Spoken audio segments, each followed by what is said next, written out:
What I remember best about my wife is loving, caring, excellent mother, took care of me, put up with me, just everything about her. The most I miss about her is just the way she was, her southern ways, way she went about things, pretty much everything, her being, is what I miss, her being her.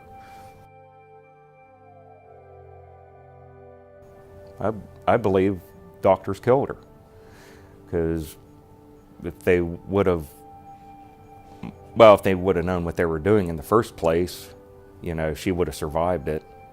She would have, within a day, they properly diagnosed, she would have been in Pittsburgh, got the aneurysm repaired, and probably be alive today. They went with the easy way out, the easiest explanation for the headaches and the passing out, which was a migraine, that they ran with, and they didn't want to hear anything other than that, and they didn't want to go with the symptoms as they progressed as she went to the doctors. They ignored what was right in front of them, is what I was told. What I want everyone to know is, and according to studies and stuff, if you think you have a migraine, don't let it go as a migraine. People need to get MRIs, get checked, for aneurysms. That should be on the top of the list when it comes to a migraine, instead of just blowing it off as a migraine. And that hopefully people don't have to go through what I went through. There are many more unintended victims of medical malpractice besides those caused directly by negligent and incompetent doctors. And 21-year-old Brandon Smith is just one of them. In March 2012, a federal judge, after carefully weighing the evidence in a case against the James E. Van Zandt Veterans Administration Medical Center in Altoona, Pennsylvania, awarded a $6 million verdict against the VA Medical Center on behalf of Brandon's mother's estate against the United States. The VA's 2 emergency room physicians agreed to separate confidential settlements in this medical malpractice lawsuit against them. The doctors and a VA radiologist had failed not once, but twice to properly diagnose Brandon's mother's serious brain aneurysm condition and treat it immediately, which resulted in his mother's death. As you can see, Brandon Smith is physically and mentally challenged and does not have the ability to care for himself. Mary Ann Smith was not only his mom, but also his full-time and sole caregiver. The $6 million verdict represents a damage award sufficient to provide meaningful damages to replace Mary Ann's care to some extent that she offered on behalf of her son.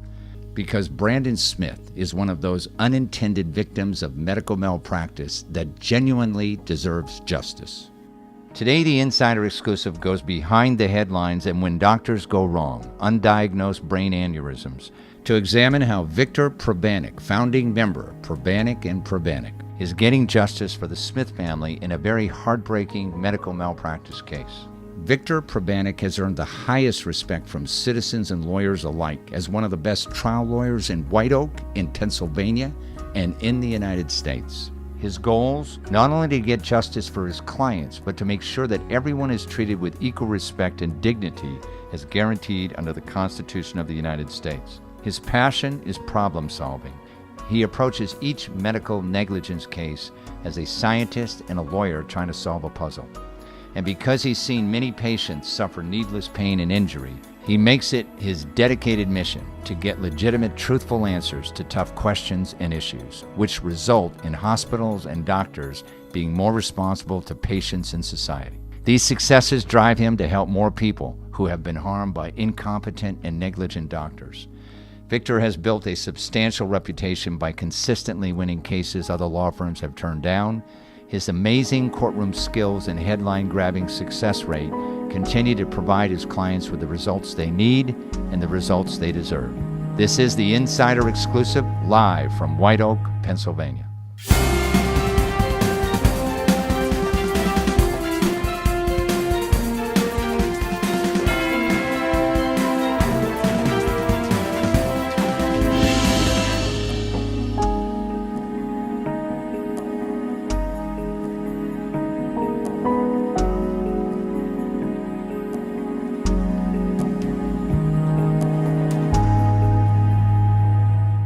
It is my great pleasure to introduce Victor Pribanic to the show. Welcome to the show, Victor. Thanks, Steve. Tell our audience a little bit about your firm. What kind of law do you practice? Our law firm represents ordinary people when they're hurt by hospitals, doctors, transportation implements, cars, planes, trucks, and devices, products. Mm-hmm. Today's show is kind of an unusual show. It's a medical malpractice case. Right. But it's against the federal government. It's against the VA. Right. Tell our audience a little bit about Mary Smith and her son Brandon. Mary Ann Smith was a young woman who lived in rural Johnstown, Pennsylvania, near Johnstown, Pennsylvania, who had a child, Brandon, who was born with a genetic condition that caused him to have significant disabilities during his lifetime. He was about 21 at the time this happened to Mary Ann, and Mary Ann had really developed her life around caring for him, as moms and dads do with children affected like this. And she was also had a full-time job, didn't she? She worked at home. She arranged things so she could work at home on her computer for a local doctor and care for her son Brandon. Mm-hmm.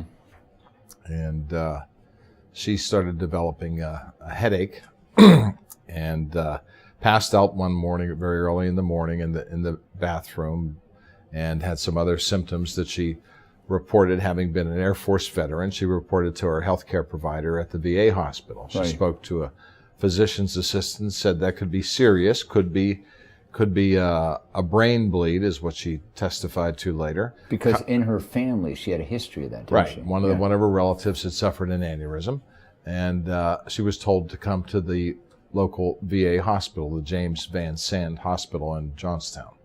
Mm-hmm. There she secured or was given a CAT scan the following morning, and that was read as negative. She went home, and about a week later had another episode with severe neck pain and head pain, and she went back to the VA hospital, saw a different emergency room doctor there, was again sent home with a pain reliever for musculoskeletal neck pain, which was the diagnosis on both occasions. And a couple of days later, she got very ill at home and lost consciousness shortly after being taken to a local non-VA hospital.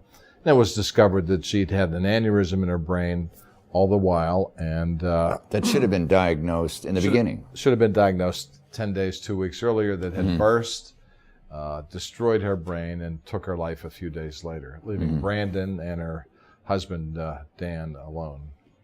Now, in this case, what were the major issues that you had to deal with, some of the challenges, because you're suing the VA, basically? Yes, that's a suit against the United States government and its employees. It was a claim against 2 emergency room doctors. Those cases were settled before trial. They were non-U.S. employees. Yeah, they were contractors to the VA. Contractors that were hired by the government to work at the VA. Yeah. And the case went to trial against the radiologist, who was a VA employee, a United States employee, for misreading the CT scan that was taken on the second day after Mary Ann's first presentation, when it would have saved her life if it had been read correctly. Yeah, so they were all misdiagnosing the symptoms. Correct. And as a result of that, it led to her death. That's correct. Okay.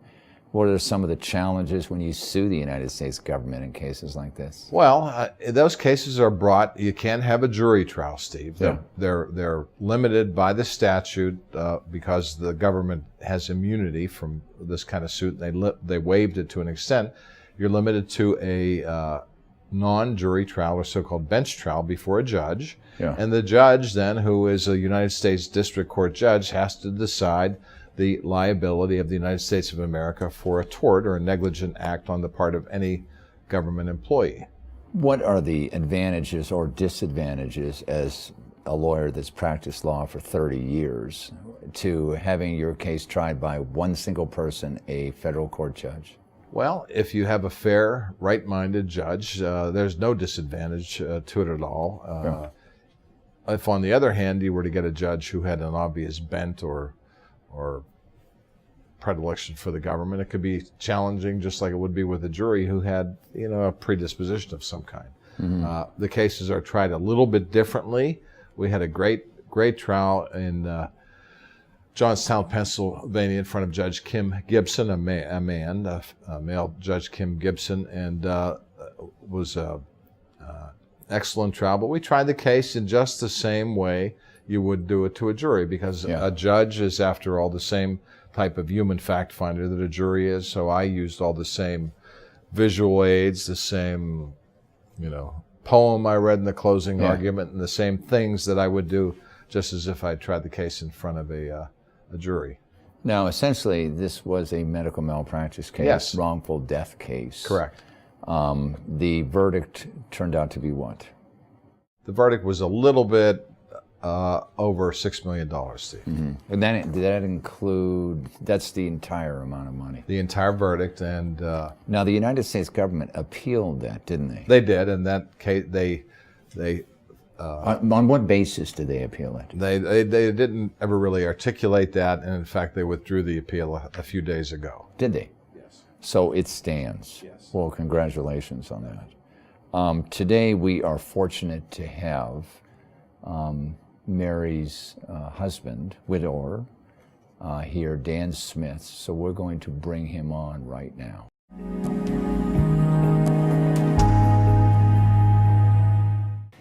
It is my great pleasure to introduce Dan Smith to the show. Welcome to the show, Dan. Thank you. Take our audience back to the time when you first, after your wife had passed away in the hospital, when you first learned that there might have been something done wrong at the hospital by some of the doctors.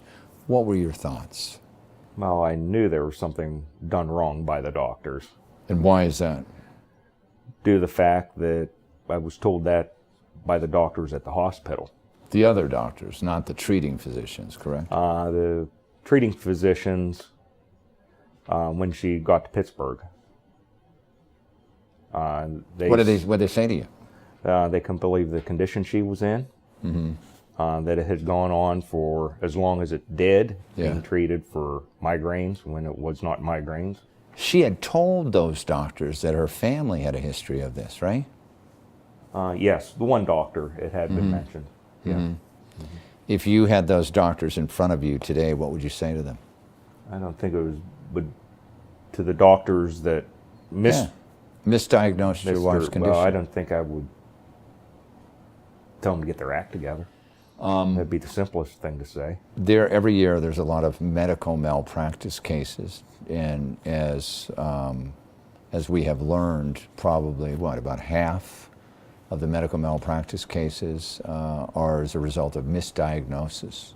What do you have to say to America, because you're on national TV right now, when you are diagnosed and you have doubts, whether it's your family member, you, or whatever, what do you recommend that you do? Go get a second opinion. Get a second opinion. Yeah, Because in your wife's case, she kind of knew what was going on, didn't she? She had an inkling that there was something wrong more than a migraine headache. Yeah. As a result of your wife's passing, and our condolences, how has your life changed? Dramatically. I had a hard road there for quite a while. My stepson, he ended up with his father because I couldn't do the care for him. Quite a few years of just hashing things over and thinking about it day to day. But at this moment, my life has got much better. This is probably your first experience with the legal system, hasn't it been? Yes. What do you think about the American system, sense of justice? In this case, justice prevailed. What is your opinion about how the other side tries to cover up their mistakes? But they just don't want to tell the truth when it's right in front of them. Even when it's the right thing, morally right thing, the ethically right thing to do? They just try to protect themselves, whether it's right or wrong. It's always important when you have sophisticated, complex cases like this to go to a lawyer that is competent and has experience. What do you think about your law firm here? If I wouldn't have met Victor, I don't think things would have happened the way they happened. Okay. Well, I want to thank you very much for spending time with us on the show, and our best to you. Thank you. You're welcome.